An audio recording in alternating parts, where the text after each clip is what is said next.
And I feel bad for the generals, and I apologize in behalf of the whole Senate, both the majority and minority. But nakita nyo naman, after nila kinonvene illegally ang session, ano bang ginawa nila? Wala naman. Nag-adjourn sila sinedi. Ang calendar natin pwede pa hanggang Friday. Hindi naman nila tinuloy yung session ng Thursday, Friday. Sasabi nilang mga gusto nilang ipasa eh. So ang problema natin sa kabila ay double standard. Iba ang sinasabi, iba ang ginagawa. Correct. Press con ho nitong si Senate President Alan Peter Cayetano ang ating pag-uusapan dito sa video na to. Pero bago yan, isang like at isang subscribe. Masaya na ho tayo dyan at sa mga gusto sumali sa ating community, yung join button na dyan lang ho sa baba. Ayun na nga dito sa video na to, naku, marami hong ilinabas itong si SP Cayetano dito sa kanyang press con na to. Pero bago ho yan, meron lang ho akong gustong ipakilala sa inyo. Naku, pambihira talaga tong ating lover boy. Yan hong nakikita nyo na yan. Hindi ko kilala yung girl Hindi ko kilala yung girl. Kasi hindi ho tayo masyadong pamilyar sa buhay nitong si Erwin Tulfo. Pero yan daw hong bag na yan nitong Ali. Ano daw ho yan? Chanel. Nagkakalaga ng 300,000 piso. Pambira. Magkano ba talaga kamahal yan? Palakpakan nga natin. Grabe naman yan. Tingnan nyo naman ho, yung background pa lang at saka hindi naman ho natin mapagkakaila na talagang itong si Senator Erwin Tulfo base sa aking nakikita talagang may itsura yung Ali. May itsura yung Ali. Di ko alam. Ito ba yung mga rinitain? Isa ba siya sa mga... Hindi, basta tingnan lang noon natin. Huwag na tayo mag-speculate. Huwag na tayo mag-ano na kung ano-ano pa. Susunod. Naku, pambihira. Ito naman ho, Hermes. Naku, matindi to. 1.2 million naman ho ang karga-karga nitong ali na to. Siguro parehas lang itong dalawa na to. Yung ali dito sa larawan na to at itong ali dito sa larawan na to. Sa tingin ko, iisang ali lang tong dalawa na to. Pambihira naman yan. Talagang itong si Senator Erwin Tulfo, lover boy. Lover boy ho siya, lover boy. Ambassador ba naman ng Robas, di ba? My goodness. Hindi ka naman pwede maging ambassador ng Robas kung, di ba? Pambihirong yan. Ano ba sasakyan nila nito? Magyayati ba sila? Ito noon, magkano to? Ano ba tong bag niya na to? Hermes na naman ho, 1 million.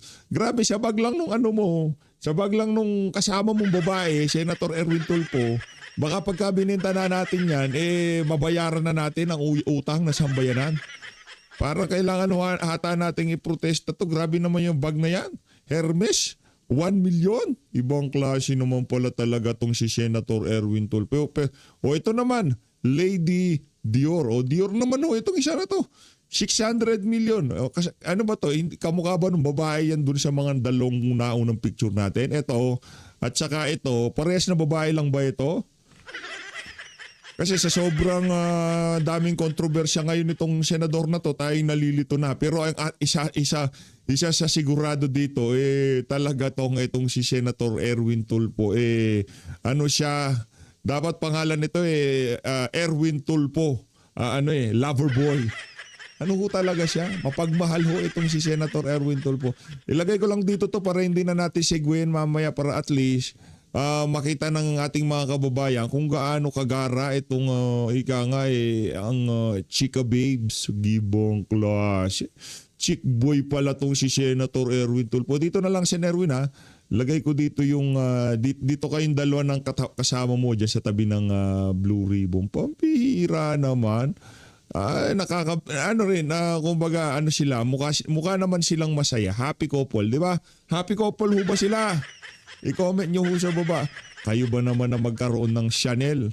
Chanel na nagkakahalaga ng 300,000 piso. Grabe naman yan.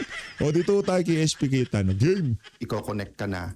And then kung makikita mo, although they're always doing a good job, it's all ad hoc at saka yung iba-ibang ahensya like say DSWD, they do a good job but they have a full-time job sa mga indigents at saka marginalized sa society. And the other thing is napakagaling na natin sa relief. no, as long as we have the access to the area, no.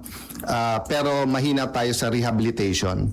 So ang nangyayari, as soon as for example, napakalaking sunog dito sa Manila, but nangyari ito sa Mindanao, so attention natin ay nasa Mindanao, which is right and good, but dapat may mag-take over ng grupo para yung rehabilitation dun sa mga nasunugan. So let's admit to ourselves that we will have what's the right number? 12 to 15 storms a year. We have volcanoes that are active. Then earthquakes or linugs are organic, if I can use that word, to our area in the world, no? So we really have to do better in not only the response and relief, but in the rehabilitation. I'd like to let you know where we are today. So all sides were saying na sana hindi maipit yung Senado. So early this morning or late last night, I sent a letter to our legitimate Secretary of the Senate. Legitimate because if you follow the rules, hindi siya pwedeng tanggalin kung walang 13 at hindi pwedeng palitan kung wala rin 13. So I'll make that clear, ha. Senate President Pro Temp, Senate President, Secretary of the Senate, o SAA, kailangan niyan 13 ang botong ilagay, 13 ang boto pag tinanggal. Hindi nila sinunod yan. So meaning, hindi legitimate si Attorney Bantug, no? Si Bantug. So having said that, ayaw namin maipit yung mga empleyado.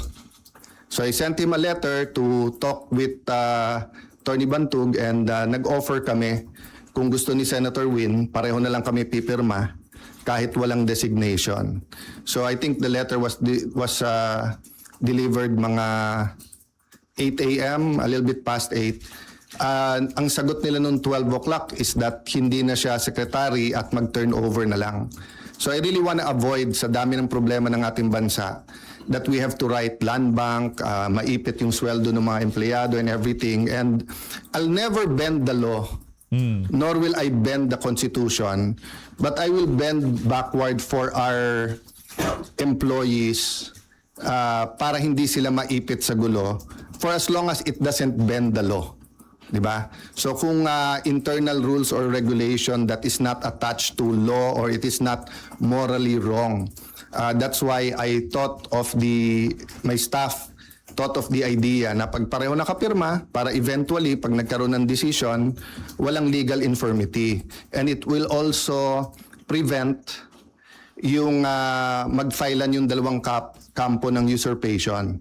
Diba? Kasi of course, as far as I'm concerned, nag-usurp ng authority si Senator Win because he's not really the acting president, pababa. Pero maraming ang problema ang ating bansa, why don't we focus on that? So, apparently, because ayaw nila pumayag, dalawa Senado natin ngayon. You have the Senate of the Philippines and you have the Senate of Malacanang. No? So, yung Senate of Malacanang had the hearing kanina. And you have two Blue Ribbons Committee. Yan. Yung isa ay Committee de Absuelto na ang kanyang main work is paano i-absuelto yung mga high officials ng ating bansa at yung isa naman na seeking the truth. So am I saying lahat ng sabihin ng 18 ex-Marines ay completely true? No. What I'm saying is nga, give them a chance. I heard they have other evidence, including videos. I heard that if they come out and there's a full support na nararamdaman, may iba pang mga witnesses na may mga dokumento, may mga ebidensya na lalabas din. So as a nation, we have to decide whether the Senate will be under the thumb of Malacanang. And now that it is very clear to us that the biggest ever corruption scandal is the flood control scandal, if it's acceptable to us that we witnessed this morning the biggest cover-up committee hearing of our generation. Diba? So ganun lang kasimple yon. So in the same manner na nag-propose kami na parehong pipirma, I have not talked to Senator Marcoleta, so hindi ko alam kung papayag siyang dalawa silang chairman or whatever, but we have to find a solution that yung mga witnesses ay makakapunta ng malaya na protektado ng batas at independent yung Senate. Having said that, mahaba panahon, as I said kanina, let's focus on Mindanao and on the relief and rehabilitation, especially kung may mga lives that are at stake now because dun sa mga buildings. I don't think all of us fully know the extent. So far nakikita lang natin yung mga videos, no. So hanggang dun lang muna, we will continue with our meetings. We will focus muna on Mindanao. I am not sure when the next hearing ng Blue Ribbon led by the subcommittee by Senator Marcoleta is. I'm expecting to know soon, but definitely knowing what's happening in Mindanao will have an impact on our decision kasi priority yan. Correct, priority yan. Saludo ha. Saludo dahil kung ano man yang mga pinagpaplanuhan na yan itong grupo nitong si SP Cayetano, dapat talaga nila hong ikonsidera yung nangyayari ngayon sa Mindanao dahil kawawa ho yung mga kababayan nating nahaharap ngayon sa napakatinding pagsubok dahil nga dyan sa nagdaang lindol. Pagpanalangin ho natin yung ating mga kasama dyan, mga kababayan natin dyan sa Mindanao, no? Grabe, talagang napakarami yung mga establishment ang gumuho, no? Talagang kung meron man ho kayong magkakaroon ng pagbibigay ng tulong, ang pinaka mapagkakatiwalaan ho talaga dyan, 110% SMNI ho. Kung gusto nyo magpahatid ng tulong, kahit tayo dito sa PH Update, baka kung magkakaroon ng drive, magkaroon ng donation drive o magkaroon ng pag kailangan nating magbigay, dyan ho tayo magbibigay, dyan sa SMNI dahil yan ho talaga yung pagkakatiwalaan. At sigurado kayo, yung mga ibinibigay nyo ay makakarating doon sa mga naapektuhan ng napakatinding lindol na to. Huwag ho kayong magbigay sa GMA, doon sa mga ibang mainstream media. Hindi, wala akong kasiguraduhan. Sa SMNI ho kasi pagka nagbigay kayo dyan, automatic na. Automatic bukas makalawa makikita nyo ho meron ho talaga silang galaw. Meron ho talaga silang kumbaga yung kung ano man ang binigay nyo, makikita nyo na makakarating yun dun sa mga pinagbigyan nyo. Kaya ho talagang pinagkakatiwalaan natin yung SMNI na yan. Pagdating sa kapirahan, number 1 ho sila dyan. Ika nga dahil nga ang pundasyon ng kanilang pinaglalaban at ang kanilang mga prinsipyo at paninindigan, inuuna ho nila yung nasa taas. Kaya kung kayo magbibigay, ay sa SMNI na. Sigurado makakarating doon sa mga gusto nyong mapagbigyan ng inyong mga donasyon o kung ano pa man. Sir, good afternoon po. Good afternoon. Dalawa lang sir, yung comment nyo sa resign call sa inyo and sabi po ng Malacanang Akala ko ba lihitin mo sila? Ba't pinagre-resign nila itong si SP Cayetano? Akala ko ba sila na talaga? Ba't kailangan pa niya mag-resign? Pambihira. kanina open si BBM na magpatawag ng special session ng Congress. Lalo na po, nabanggit nyo na rin yung nangyari sa Mindanao kanina. And paano po yun kung magkakaroon ng special Unahin ko yung Congress? special session, okay? Yes po. So I had 2 communications with them sa Malacanang. And both cases, sinabi nila sa akin, hindi pa handa yung mga bills na gusto nilang ipapasa para dun sa uplift. So biglang nung nagpalit ang majority, biglang kailangan ng special session dahil may bills na. Actually, kung may official silang bills, dapat na i-file na yon para na-refer na sa committee, di ba? So sabi nila, inaayos pa nila. But having said that, kung bigla nilang naayos from the time I had discussions with them, may LEDAC, pinospone nila the day before, tinawagan ako ng secretary na head, and then sabi niya, sir, pwede ba ituloy bukas? Sabi ko, kayo nag-postpone, ready ako. Tapos hindi rin naman nila tinuloy. Yung sinasabing magtrabaho tayo, nagtatrabaho kami. Ready kami magtrabaho. Sila nag-walk out, kaya nagkaroon din kami ng parliamentary tool na ginamit.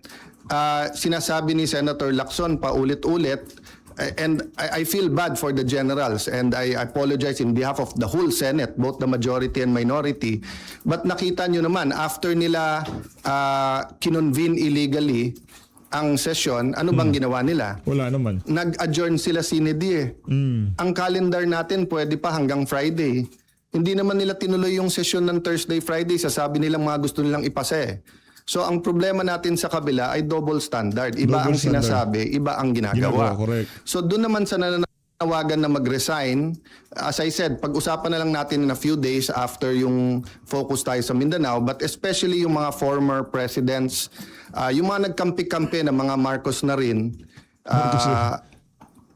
papasalamat ako sa inyo sa call nyo na mag-resign ako bilang Senate President kasi ibig sabihin, nire-recognize nyo pa rin ako as Senate correct. President. Kasi kung hindi nyo na ako nire-recognize as Senate President, ba't kayo nananawagan na mag-resign ako as Senate President? Di ba? Sir, kung gamitin ng Malacanang itong nangyari sa Mindanao, No, patawag na Any special session that will redound to the good of the Filipino people is welcome. The special session is in the Constitution. Yung ginawa namin nung bago matapos yung bago mag-sinedie is precisely because aagawin nila yung committees at kailangan matuloy yung hearing tungkol sa Blue Ribbon. Having said that, Mindanao is now. Diba? They need the attention now. So if there's needed legislation, good. We will meet right away. If not, then tulong-tulong tayo. But aside from that, let's remember that the committees can continue to work. Nung pinauwi ni Senator Win, nung Thursday, yung mga empleyado, may Senate hearing pa si Senator Pia. So hindi totoo na hindi nagtatrabaho. Wala tayong dapat conflict kung may kailangan yung ating bansa. Whether it's legislation, whether it's a meeting na LEDAC, dapat tanggalin ng politika pagdating na ng I say politika, but it's an issue of graft and corruption. But what I meant is that it's a political issue vis-a-vis a more urgent. They're both important, but what's more urgent? You can postpone a hearing. You cannot postpone a rescue mission. You cannot postpone yung paghatid ng mga relief, di ba? And then, yun nga, hindi natin nararamdaman pa ng husto, pero the economic crisis is here. And every month until the end of the year, it'll get much worse before it gets better. Because nga tuloy-tuloy ang problema sa Middle East, di ba? So maraming tinatamaan diyan, supply chain, presyo ng dollar sa peso, presyo ng diesel at ng gasolina, kakulangan ng fertilizer, taas ng presyo ng fertilizer, desisyon ng Vietnam at saka ng desisyon muna ng India kung bibigyan tayo ng magbebenta ng fertilizer, desisyon ng India at saka ng Vietnam kung magbebenta ng bigas o hindi, desisyon ng Indonesia whether mag-export sila ng coal o hindi. All of these are kumbaga sa relo are moving parts na walang makakahula o makakapredict. So in that sense, kailangang magtulong-tulong talaga yung ating bansa.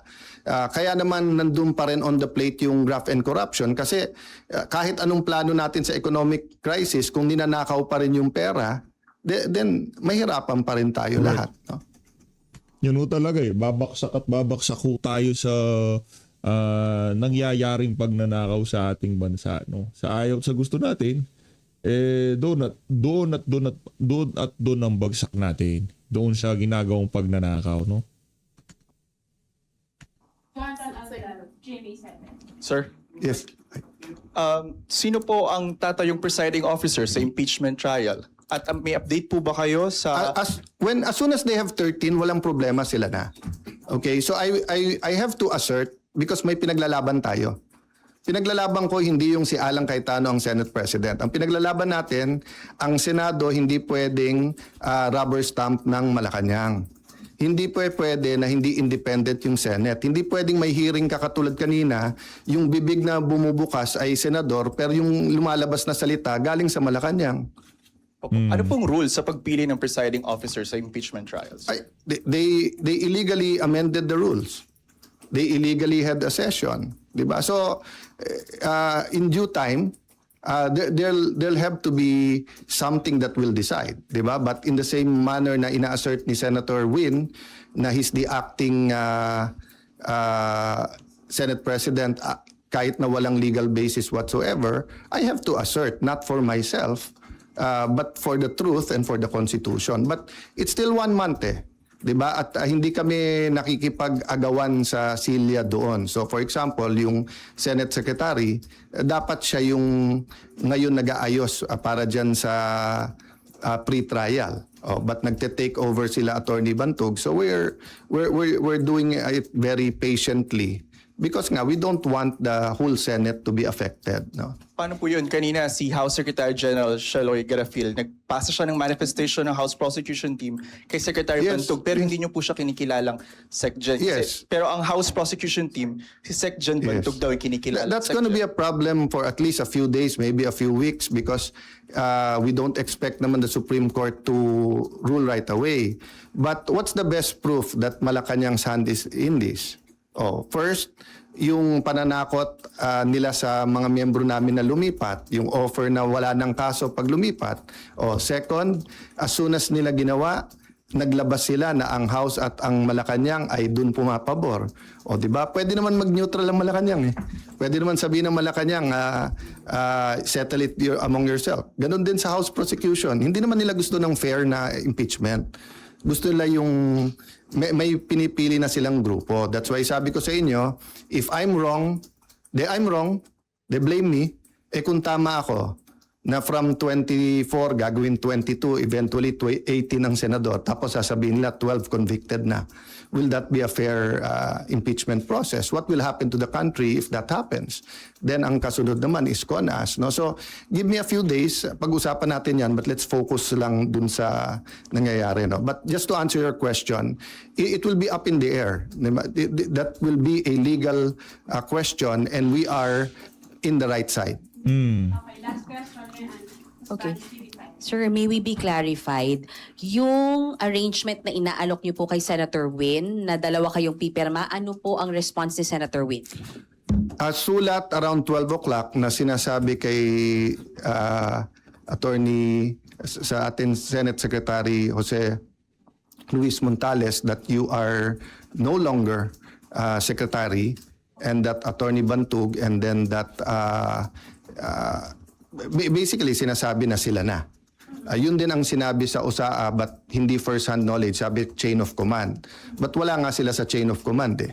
Kahit anong tingin mo sa rules, hindi nangyari yon. So yung pagwawala nila at pag-walk out nila kasi hindi pwedeng amendahan daw yung rule na ganon-ganon, binaboy nila yung rules on June 3. Diba? So that, it's going to be a lingering question. Sorry, how do you treat that? Hindi pumayag si Sen Win sa arrangement na dalawa kayong pipirma sa documents? And paano po yung sweldo nung It's just like the civil rights movement sa US, di ba? From the Civil War until pinasa yung mga civil rights laws, etc., yung may batas ka, alam mo yung tama. Pero yung inaapi pa rin, yung mga minority, yun yung de facto. Di ba? So alam naman natin lahat kung ano tama at sinong tama. Pero ang kapangyarihan kasi nasa kanila eh. Sa kanila ang pulis, nasa kanila ang NBI, nasa kanila ang Malacanang. Kaya sabi ko, lahat ng kapangyarihan nasa kanila. Pero katotohanan nasa amin. So hindi ko pwedeng bitawan yon. Kailangan lumaban tayo doon. Kasi kung hindi, after this, all you have to do is to get one senator plus Malacanang. Hindi na 13 ang kailangan boto, 1 plus 1 lang. 1 plus Malacanang. Sir, so you will still sign? Paano yung mga... That is a practical question na hindi mangyayari because nga from the bottom paakyat dun sa office, di ba? Never naman nila sinurrender yung SP office. Hindi ko namang trinethreaten yung mga empleyado, di ba? But sila, inaano nila yung mga empleyado. Yung ginawa ni Senator Erwin tapos nag-sorry. Bad cop, good cop yun. Sadya yun. I-shock mo na yung mga empleyado, nakakasuhan ka, tawagin mo kung ano-ano. Tapos si Senator Win naman yung mabait. So kahit na nag-sorry siya, natanim na yun sa puso ng mga empleyado. Diba? Kaya nga sa akin, sa mga empleyado, it's a matter of conscience. Sir, so you gave up the signing? No, I'm not giving it up. I'm just saying, malamang hindi dumating sa opisina ko yung pipirmahan. But I'm not giving it up. Diba? Kailangan ko i-assert yun. Sir, sorry, ano po ba yung extent nung arrangement na pinopropose po ninyo? Hanggang doon lang sa dalawa kayong magsasign? No, it was a first step lang kasi sinabi nila open sila. Hindi naman pala sila open. Di ba kasi sabi nila ayaw nila ng gulo. 'Di ba? Sabi nila eventually kailangan magsama yung dalawang grupo, one Senate tayo, 'di ba? But mukhang ang utos ng Malacanang, hindi, kayo lang. Oh, kasi nga alam nila na even if we go to the Supreme Court ASAP, it will take time. So in the meantime, they're buying time until they either get one more member or whatever. Basta in any way I can. And it's just like yung example na binigay ko sa'yo, whether it's apartheid, whether it's civil rights, di ba? Doon tayo sa tama. Okay, thank you guys. Last, One last. Sandra. Sir, nabanggit niyo po kasi kanina yung Supreme Court. So are you referring to the one filed by the school teacher, Tayam, or meron po It's kayo always an iakyat sa option Supreme for everyone. It's an option for the other side, for us, for the employees can also file. So let's see kasi nauna na si Senator Win, nag-meeting na yesterday ata sa mga taga-USAA and yung kanilang inappoint na secretary at OSAA, bagamat illegal, di ba, umikot na in every. As I told you, no, as a practical matter, ang matagal na naging Senate President si Senator Drilon, di ba? Tapos si Senator Soto, matagal din, more than 5 years, di ba? Si Senator Coco, Senator Mig, Senator Cheese, magkakasama sila ngayon eh. Ako naman, ni isang empleyado, wala pa ako na-appoint eh. So as a practical matter din, sila ang mga kaklose. So syempre, sila ang napakinggan. But I have faith in the Senate staff that they should listen to all sides. But I don't want to disturb, di ba, hindi civil war ang gusto namin. Ang gusto namin, manaig sa Senate kung ano tama, kung ano mali. Thank you guys. Thank you. Yun, palakpakan ho natin itong si SP Cayetano. Ayun na nga ho mga kababayan, wala sa Senado kanina itong si Senator Rodante Marcoleta. Hinahanap-hanap natin siya. Ayun, nasa saganang mamamayan ho pala siya. Kaya naman dito sa video na to, pag-usapan ho natin ang mga punto de vista nitong si Senator Rodante Marcoleta. Kaugnay, doon sa nangyaring consultative meeting, hindi ho hearing. Pinagpipilitan kasi hearing. Hindi nga hearing yun, meeting lang yun. Itong si Eric Sylvester at ng kanyang mga tropang maletagang. Ito, panoorin ho natin, Senator Rodante Marcoleta. Game. Ano ha? Una, Sen, bilang isang senador po, ano ang naging reaksyon ninyo sa pangyayaring ito? Makwentuhan nyo man kami kung ano yung nangyari talaga kanina. Wala naman ako dyan eh. Yun na nga po, yun na nga po. Ho. Kaya lang, ang masasabi ko sa inyo dahil yung pagkaka-create ng Blue Ribbon Committee na pinangungunahan ni Erwin Tulfo, ang sabi nga namin ay unauthorized, irregular, illegal, unconstitutional. Dahil ang pinagmulan niyan ay reorganization na ang nagpasya ay 12 lang na miyembro ng Senado. Sa mga tweet, hindi nila iginalang mismo yung saligang batas na kung saan ay sinasabi na magkakaroon lang ng pagkakataong mag-transact ng business ang Senate kung merong quorum. Opo.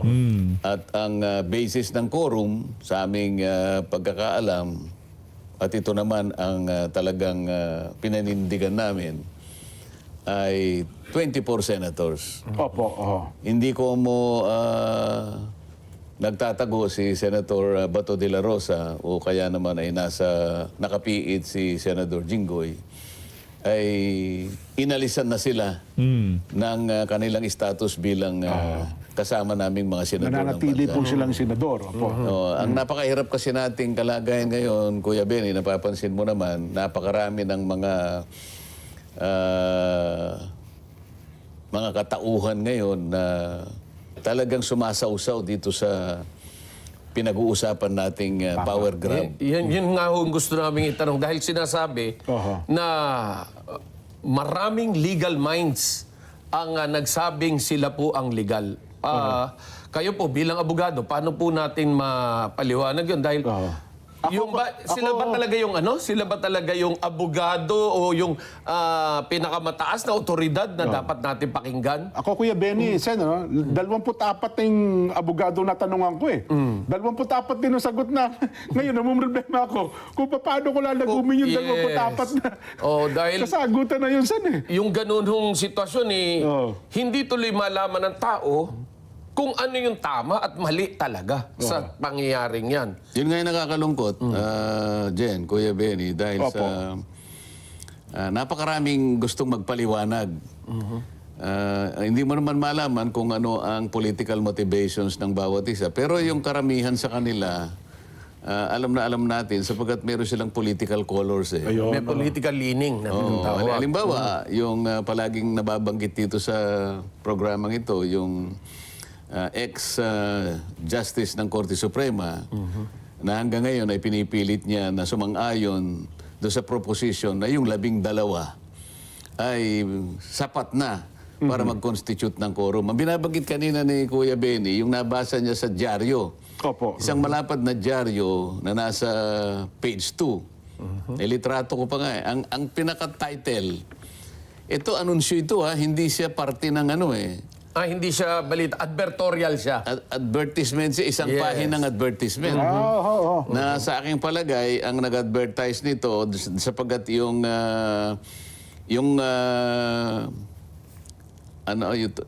simbolo ng Opo. ng IBP. Integrated Bar of the nandito. Philippines. Opo. Nakalagay dito yung Integrated Bar of the Philippines. Ito yung kanilang pinaka-title. Napakalaki. Pag binasa mo, Great Legal Minds Agree. Tapos sa ilalim ng malaking titulo na yon, The Senate leadership of Gatchalian is valid and binding. So, doon pa lamang sa pinakatitulo, Kuya Benny. Alam na, talagang nakalinyado sa isipin- Hadis. ito ay masyadong masasabi kong mapangahas na claim eh. Opo. Great legal minds agree. So pag binasa mo yung mga great legal minds na nasa baba, siguro mga 15 tao lamang ito na yung mga iba'y dekano ng mga College of law Law. schools ng iba't ibang lugar. Pero kung aakuin mo yun, sa akin palagay masyadong presumptuous yung kanilang opo. yung kanilang pagkiklaim ng ganon. Hindi lamang unfair sa mga kapwa ko abogado. Ako okay lang sa akin yun eh. Opo. Pero sa aking palagay yung nabubuhay ng mga abogado ngayon, tinatansyo ko mga 70,000 ang mga nabubuhay na abogado ngayon.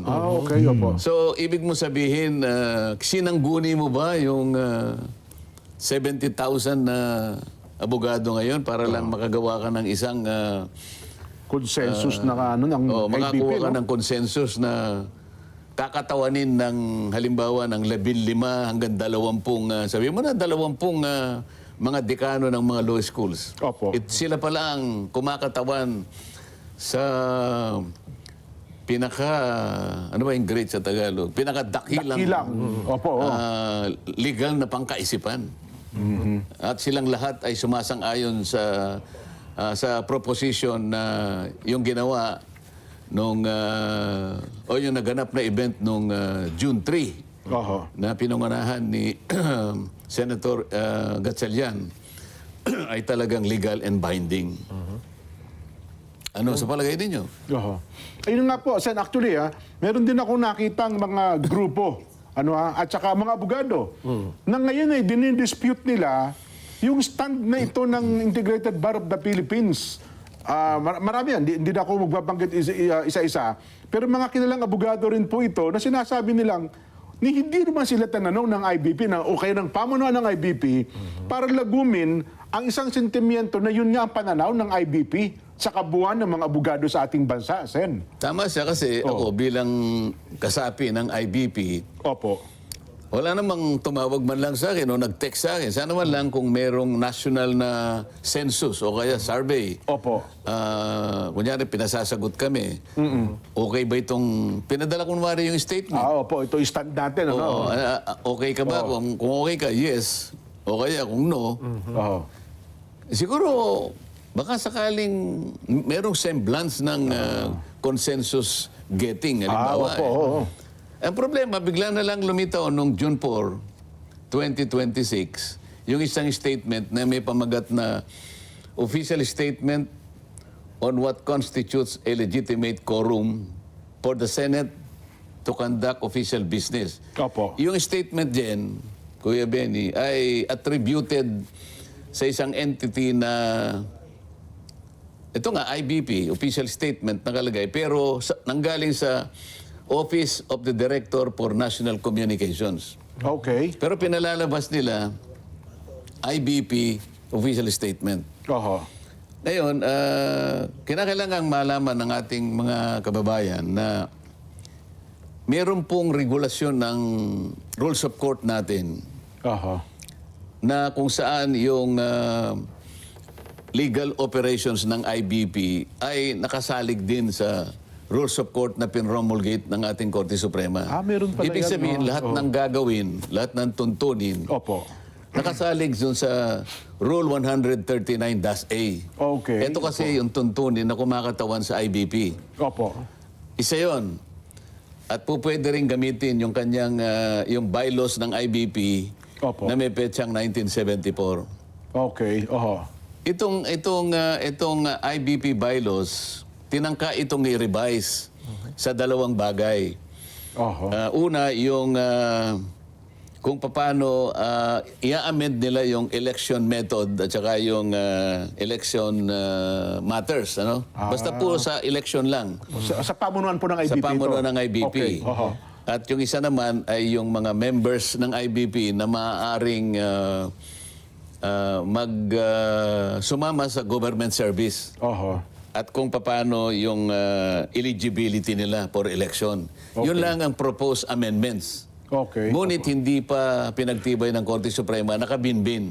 Oho. So, meron lamang proposed revision Opo. doon sa dalawang bagay na binanggit ko. Kaya lang, como hindi naman napagtibay at kahit napagtibay, hindi naman naging daan yon para makagawa sila ng statement eh. Oho. Alam mo kung bakit? Yung Section 13 Opo. mismo ng Rule 139-A ng Rules of Court. Itong Rules of Court kakilala ng ito ay alam lahat, parang Biblia ito ng lahat ng abogado eh. Okay. Opo. Ang nakalagay doon ay the IBP, sabi niya, is strictly non-political Okay. and every activity tending to impair its basic feature is strictly prohibited and shall be penalized accordingly. May Sa mga pagbumutay tuwid, sa mga tuwid, hindi sila pwedeng gumawa ng isang political statement. Oho. Yun mismo sa tuntunin namin ng mga abogado. Opo. So, Section 13 yun, Rule 139-A. Okay, ngayon, maski sa IBP bylaws, Opo. na may petsang 1974, Section 66 dyan, ano? Opo. Oho. Ang sabi rito, public statements, no committee Oho. or member thereof shall publicly express any opinion or conclusion respecting the assigned functions or work of the committee without previous authorization from the Board of Governors or the Executive Committee. Oho. Ngayon, wala namang malinaw na ito'y pinayagan ng Board of Governors o yung Executive Committee ng IBP. Opo. At wala rin namang committee na ang tawag ay Committee for National Communications na kung saan di umano nagmula yung IBP official statement. Oho. Ibig sabihin, meron na namang kumita dyan sa announcement na yan ng IBP. Pambihira, no? Pagka merong malaking issue. Sana, salita kami dito. Oh. Magkano ba yan? Wala pala yun. Walang committee ang ganun. Ilalim ng IBP. Walang committee ganon. At kapag kahit na may committee ganon, maliwanag dito na nilabag nila yung Section 13, Rule 139A Oho. ng IBP. Rules of Court. Rules of Court. Rules of Court. Rules of Opo. Parang kung tawagin namin ito, rules of procedure. Ang mga abogado parang Biblia nila ito eh. Ito yung pinagmumula ng tinatawag na remedial law. Okay. Karaniwan ay kinakabisa yun, lalo na yung mga practicing lawyers. Kailangan kabisahin mo yun para pagharap mo sa korte, hindi ka naman masyadong Napag-iwanan. Kasi yun ang palang rules of court. Ngayon, kung ito ay alam nila, hindi dapat sila gumawa ng IBP official statement. At kung ito'y pinayagan ng Board of Governors o yung Executive Committee, makakalabag sila rito. Kung hindi naman pinayagan, bakit lumitaw yung IBP official statement? Sino ang promotor dito? Kaya maliwanag, tingnan mo dapat sana yung IBP, nung makita nila ito, teka muna, saan ang galing yun? Pinayagan ba natin yun? Kung pinayagan, nagkamali po kayo, baka magkaroon po kayo ng problema dahil ang sinasabi rito, is strictly prohibited and shall be penalized accordingly. Ibig sabihin, may kaparusahan po ito. Kung hindi naman ho nila pinayagan, ano hong gagawin nila? Ganun nga. Dapat tiningnan nila sino yung gumawa nito sapagkat ito ay inakala o ipinalitaw nila, ipinakita nila na nanggaling sa IBP. Dapat i-disown nila ito. June 4 pa ito Ngayon, lumabas itong binabanggit ko kanina sa'yo, na nasa page 2 ng isang malapad na dyaryo, great legal minds, sabi niya gano'n, agree.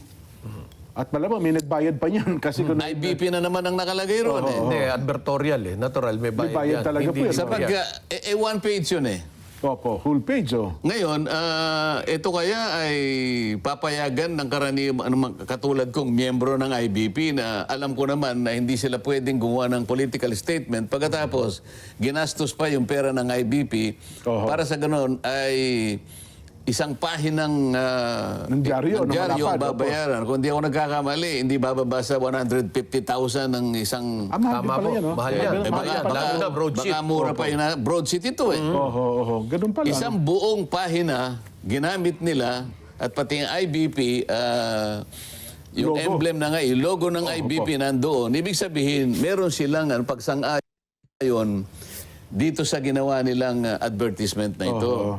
Ngayon, anong masasabi nila kaya nito? Ayan, great legal minds agree na yung ginawa daw nung June 3 is valid and binding. Mabigat talaga, no? So, actually, tama yung binabanggit mo, Kuya Benny. Kapag ka nabasa ng pangkaraniwang, parang ang dating tuloy ba, ang galing kasi mga abogado pala ito sa buong Pilipinas, samahan pala nila. Tsaka mga leader nila nagsalita. Ganun ang dating sa amin, Sen. Pagkatapos, isang yung palagi nilang nagpapa-interview na ex-justice ng Korte Suprema, gumawa na naman ng sarili niyang opinion na ang basihan ng quorum ay 22 na lang dahil naka-PH si Senator Jinggoy at nagtatago naman si Senator Bato. Ganun ho ba? Ito yung mapanganib na pagbibigay ng opinyon na sa aking palagay ay hindi dapat nanggagaling sa isang naturingan pa naman na kung banggitin nila palaging binibigyan, ikinakapit ang titulong Senior Justice. Associate Ex-Senior Justice. Associate Justice of the Supreme Court. Kasi pagka gano'n at pinayagan nating tama yung kanyang opinion, pwede namang ipakulong kaming lahat pagkatapos wala ng quorum Di ba? Ganun talaga mangyayari ho doon, Halimbawa, mawawala ng saysay yung sinasabi sa aming rule, sa Senate rules, na para lang mapanatili o may balik ang quorum. Merong may coercive power ang Senate Kaya nga merong arrest power So sa mga dito, ibig ba sabihin kung nakadetain yung isa sa amin, hindi pwede siyang ipatawag? Kahit na mga nakadetain na mga katauhan, mga personalidad, na ipapatawag Tsaka nangyari na yan. May mga pangyari na kung ganyan, di ba? Na kahit nakakulungin, nakatutupad bilang senador, Sen. Hindi kasi nawawala ang pagiging senador niya dahil nakulong siya. Saan niya ibabata yung opinion na dahil siya nakakulong lang? Bakit? Nakakulong lang, ibig ba sabihin, sinabi mo, guilty na yan? Hindi ho. Wala pa naman, hindi pa nag-umpisa yung trial. Beyond reasonable doubt. Ngayon, ang talagang doktrina na inuulit-ulit natin ay kapag wala ang senador sa ating bansa, doon lamang outside siya ng coercive jurisdiction or power ng Senado. Pero pag nandito, nakakulong man o hindi makita, ay hindi pa siya nawawalan ng Ang sinasabi niya kasi sa Section 5 kanya ng plunder law, nagkakaroon kanya ng parang yung preventive suspension. Opo. Ayan, at saka naman doon sa isang provision ng charter ng ombudsman, nagkakaroon din ng parang preventive suspension. Inaakala niya nang dahil doon, nai-strip na yung tao ng kanyang status bilang senador ng ating bansa. Para sa ganon, yung basis ng quorum, mag-iba din. Mapanganib yung mga ganong klaseng pagbibigay ng opinion. No? At ang matindi niya, sir, sumisitas pa po kasi ng mga naunang pagpapasa ng korte. Tapos, siyempre, yung mga tao na wala namang background sa legal, kapag ka narinig yun, sapagkat may taguri, no? Ganito ang ganito ang posisyon, ito ang nire-represent niyan, mapanganib talaga, Sen, kasi ang dating sa tao nun, kapag ka siya nagsalita, otoridad siya. Yun ang totoo, yun ang dapat nating tanggapin. Pero, ang nangyayari nga, disputable, debatable itong mga isyong ito, at dapat mapiho talaga natin ng ating mga kababayan, sino ang nasa katotohanan, Sen? Sino ba? Ganun nga eh. Especially Sen, sa mga taong masa na ang kaalaman pagharating sa batas ay hindi naman natin masasabing Limitado. wala, Oo. pero limitado. Well, iba po yung basa sa ganitong mga lumalabas sa pahayag at yung mga nakikita nila sa internet, of course. Oo. Di ba? So, paano ano ho magandang gawin natin para maiparating sa tao yung tunay talaga na nangyayari? Dahil naguguluhan na ho talaga yung tao eh. Oo. At ito yung pangamba ang idinudulot sa kanila. Hindi lang pangamba, higit pa roon dahil kapag nalito ang tao, hindi nila malaman kung alin ang kanilang pakikinggan. Alin ba talaga yung tunay na interpretasyon dito? Kapag naguluhan ang tao at hindi niya na mapaniwalaan kung sino yung tama, mahirap yun. Opo naman. So hindi niya malaman, ay sino talaga susundin namin dito? Gusto sumunod ng tao kung sino yung nagsasabi ng totoo, pero ang dami naman yung nagsasabi ng pamali at pinipilit na baluktutin kung ano yung tama. Halimbawa, kapag sinunod natin yung sinasabi niya, Opo. di halimbawa, naipakulong lahat ang mga senador kaya nang gusto nilang gawin ngayon. Di na-dissolve ang Senate. Ganun ba yun? Technically, Nang dahil doon sa opinion na yun, na kapag ka nakakulong ka na, Wala ka hindi ka na, na miyembro. Oho. So, pati yung Constitution ngayon, hindi na pwedeng sundan kasi sinasabi na sa Ligang Batas, majority of all its members. Kung tatanggapin natin So yung kanilang buburahin mo ngayon yung panggagalingan kung paano mo kukwentahin yung quorum at saka yung majority. Dahil nakakulong lang yung dalawa o tatlo.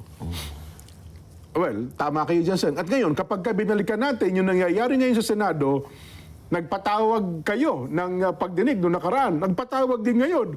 Kaya nalilito tuloy kami. Sino ba talaga ang legal? Kasi Kaya sabi na legal ka. Ayun na nga mga kababayan, tama ho yung sinabi na yan itong si Senator Rodante Marcoleta. Hindi ho tanga siyang bayan ng Pilipino. Naiintindihan ho nila itong mga kaganapan na to. Patuloy ho tayo sa pananalangin, especially sa mga kababayan nating apektado nung napakalakas niya Lindbergh. Grabe, first day of school pa naman ho ng mga mag-aaral sa buong bansa. Tapos ganito ho yung naranasan ng mga kabataan natin dyan sa Mindanao, especially dyan sa General Santos. Ingat. Nakita ko natin talagang yumanig yung mga bata, talagang gumagalaw ho yung pati yung sinisilungan nilang parang malit na kubo talagang bumaksak din ho yun. Panalangin ho natin. At kung sakali mo magkaroon ng donation drive, diretso ho tayo dyan sa SMNI. So always, maraming salamat po sa pag-support sa PH Update. Mag-ingat ho kayo lahat. Natin Pilipinas.